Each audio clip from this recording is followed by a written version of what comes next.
Let's make some ham and cheese Ritz cracker sandwiches. This is a great little snack. We're going to have these while we watch TV and movies tonight. So we're going to start off. We got some Ritz crackers here,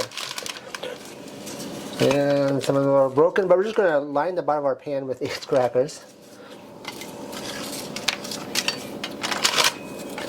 And what we're going to do, we're going to start off. What we've got over here, we've got some Swiss cheese, and we've also got some ham. You can use thinly sliced deli ham. If you do, you're going to need to fold that over a little bit on the sandwiches.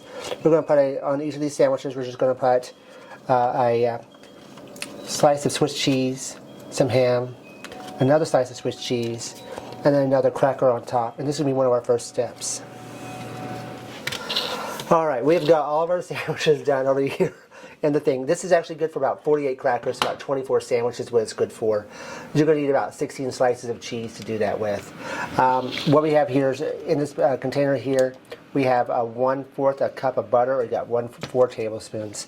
To that, we're going to add just about 1/4 a teaspoon of kosher salt.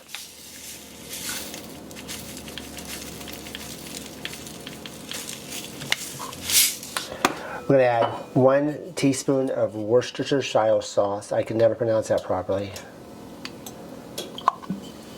2 teaspoons of Dijon mustard.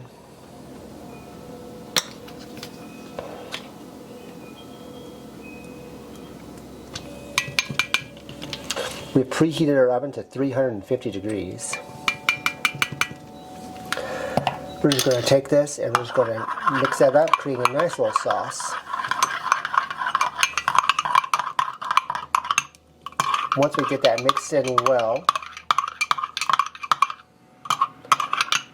we've used over here we've used a 13 by 9 glass baking dish to put all those in. That's going to help with the baking process. It's much better than if you use a sheet pan. We're just going to take this and we're going to just pour a little bit on each of these crackers, the top of it, and make sure that we kind of coat each cracker. Once we get our crackers coated, we're going to take some minced onion. We're just going to lightly sprinkle that across the top. You're probably going to use about 1/2 teaspoon total, maybe a little bit more. But that just gives it just a little bit of onion flavor. And then, take some poppy seeds. I'm going to use probably about 1/4 teaspoon of poppy seeds. It's not going to take very much. Again, it's just sprinkle just a little bit on top. Now we're going to stick this in the oven and we're going to bake it for roughly 5 to 8 minutes. We want to make sure our cheese is melted and our ham is nice and hot. Alright, after that 5 to 8 minutes, there we have it. A delicious ham and cheese Ritz cracker sandwich. Give it a try, I think you'll like it.